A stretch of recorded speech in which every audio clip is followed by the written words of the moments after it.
Welcome to Asian E Endurance Series Season 2 interview segment. I'm your host, Zachary Moselle. Today, we'll be talking to Angelo Gonzales, Russel Reyes, and Paul Faustino. Personally, what did you think of the circuit? Let's start with Francis. It's like a big slalom course. Yes, I know that. Yeah. it's a big slalom course with continuous elevation change. The car drives like a boat on wheels. Canoe. What about you, Russell? Uh yeah, it felt like a death like a death place or something. Really? Yeah, because there's a lot of places where you can spin, so it was hard. Yeah. I mean, if you're doing a voluntary spin, that I can understand. But a lot of them were doing involuntary spin. The vehicle I not. did twice. I spun twice. Yeah, I did also twice, I think. Taking No, turns. just once. But in there's a race too, I guess. I think. I forgot to brake in the first corner. You got so So straight excited. straight I into the forgot to brake. barriers. So that was you. Yeah, I could have gotten P3 actually in race 2. Oh, Paul, what about you? It's kind of fun actually. When I first got to this circuit, I thought I'll be last, dead last, because it's very hard to memorize. It's not your normal mainstream circuit like Malaysia or the current F1 tracks. So I think I practiced like for 2 hours straight just to memorize the track. Yeah. I think I just got lucky. I was in fifth or yeah. Before the pandemic, do you actually race in a real car? How much seat time do you have, Paul? Before the pandemic, I think I only raced once. That was 2019. Seat time, only just 15 minutes because it's very expensive to go to the track from where we live. I think Francis and Russell knows that. First, if I remember first, I think I was the slowest because I had the slowest car out there. Everyone had their car set up. I just had a normal daily driver car brought to the track. I think it's probably the most exciting experience because that was my first actually. That was my only, I think, my only racing experience because pandemic happened and money constraints. Russell, any real seat time in the car? Well, not really. I'm just a student, so I don't have a car yet. Even before the pandemic, so I only sim race when the pandemic started. That I joined sim racing, but back then, before there was no pandemic, I used to sim drift a lot.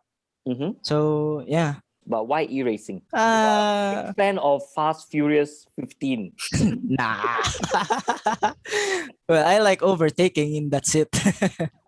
Yeah. I just want to race with others and have fun. Francis, my man, you. How much of real seat time do you have in a real race car? I started 2017 and it was in the Philippine Autocross Championship, and I drive my race car around the streets, and that is already my seat time. Maybe around 2 to 3 hours driving the car, getting the feel of the clutch, and then how the car shifts and how the car handles on the corners. For 3 years, I've driven different cars, from a turbocharged Corolla to a carbureted type Corolla, and then a 2004 Mitsubishi Lancer Sedia, and a 99 GSR.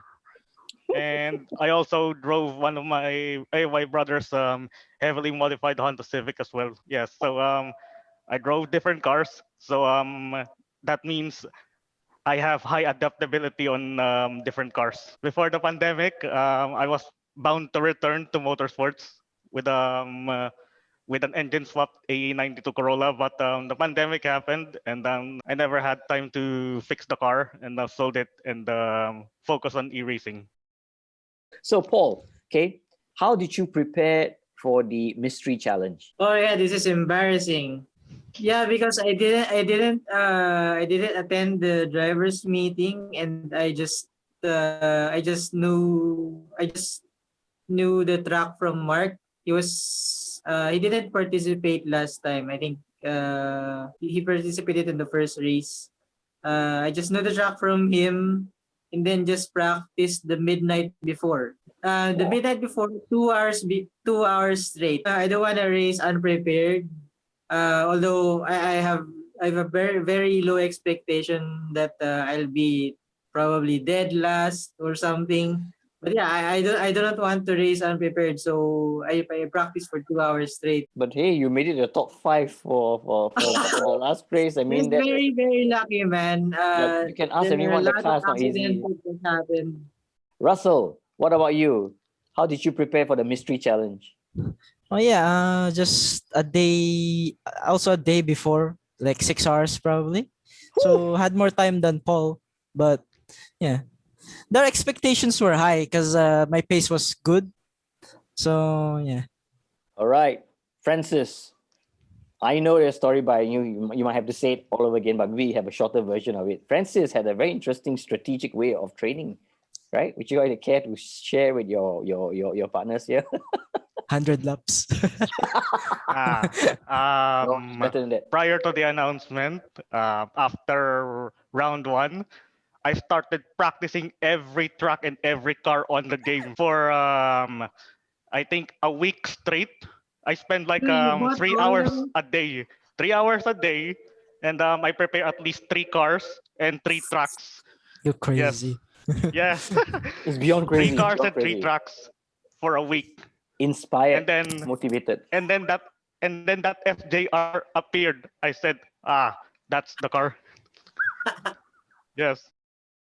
Paul, what was the real challenge for you besides not knowing the track and not knowing the car? Probably the real challenge was to not spin the car because it has a very high tendency to spin, especially if you accidentally put it to first gear, and also evading the accidents because I was actually expecting a lot of them because knowing how the car handles. So it's a struggle, you know, the first lap, everyone is in the same place, right? So I mean, how would you evade front, back, side to side, right? Russell, what about you? What was the real challenge for you for this round? uh to not spin also, and the downshifting for me was a big challenge because I'm using an H shifter, so I have to heel and toe. But yeah, if you mess it up, the rear axle will lock, so yeah, you'll get into a spin immediately. So that's the real challenge, and also the of course the opponents, because it's hard to dodge in an accident. So yeah. Francis, what about you? It's about the proper weight transfer. I noticed in the sequence of S's, um, if you make one mistake on weight transfer, the car will throw you out, or worse, it will cause you to spin. And also the guys at the back. Um, I actually went dicing with one driver. I already have an overlap, and then this guy just pushed me a bit, and then he veered right in front of me, and it eventually damaged my car. What do you plan to achieve? No, like say in the near term for sim racing. What are your plans for your future as an e-racer, and will you be seeking sponsorship, Francis? Yes. All I have to do is just do what I do and improve my racecraft from time to time, and that's it. Just improve my racecraft all year. What about you, Paul? Yep. Yeah, you caught me off guard. I think since 2008, 2007, I don't I didn't really plan on being a sim racer. I planned to be a real life racer back then. Mm-hmm. But then when I got exposed to Gran Turismo GT5, GT Academy. Yeah, if you're familiar with Luis Moreno, what's up?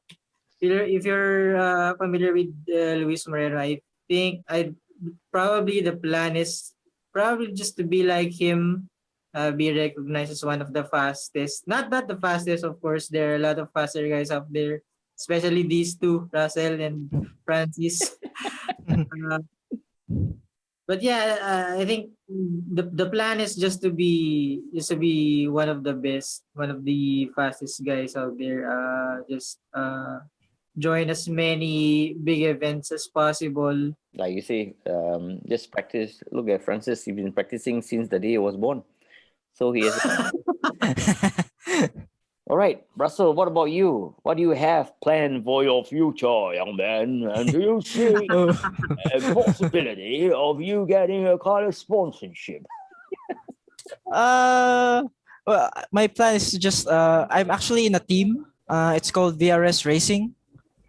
Yeah. So yeah, their plan is to just hone their racer skills and maybe put them in a real car in the future. But yeah, I don't really see myself being a race car because of course the cost and yeah, not near enough, I guess. Maybe in like 15 years or so I'll try, but yeah. All right, one last question. What are your chances for round 3 now that you all have made it the top 5, what are your chances round 3? You are going to Bathurst Circuit. Have you ever raced at Bathurst? I see Francis. Yes. You have, Francis? What do you think of it? Yes, I actually raced an FRX 17 down that track. Yeah, How the did it go? Formula One car in the game. Wow. And I think my best finish there was 11th out of 24 drivers. That was in the E1 Championship. Wow, they're bloody fast. I was running a lap down. Yes, and the funny part is that I finished in the pit lane like what Michael Schumacher did back in '98 because I ran out of fuel. Yes, I said, please let me finish this race in the pits. What about you, Russell? Yeah, I've raced there for like a lot of times because in Assetto Corsa Competizione, my main game, we always race there in the GT3 cars. So I know the track quite well. Paul, for yourself, have you raced on Bathurst Circuit? Yeah. Quite a few times as well. For the pace, I don't want to say anything yet. Probably in the 11 to 20th. Let's see. All right, guys. I will see you in the next race. You know when, right? 13 June. All right. Registration Yes. opens on the 6th, I'm not mistaken. I'm looking forward to a first, second, and third position for all three of you. Ah, Hopefully, right. hopefully. All the Hopefully. best. You take care now. Godspeed. Yeah. Take care.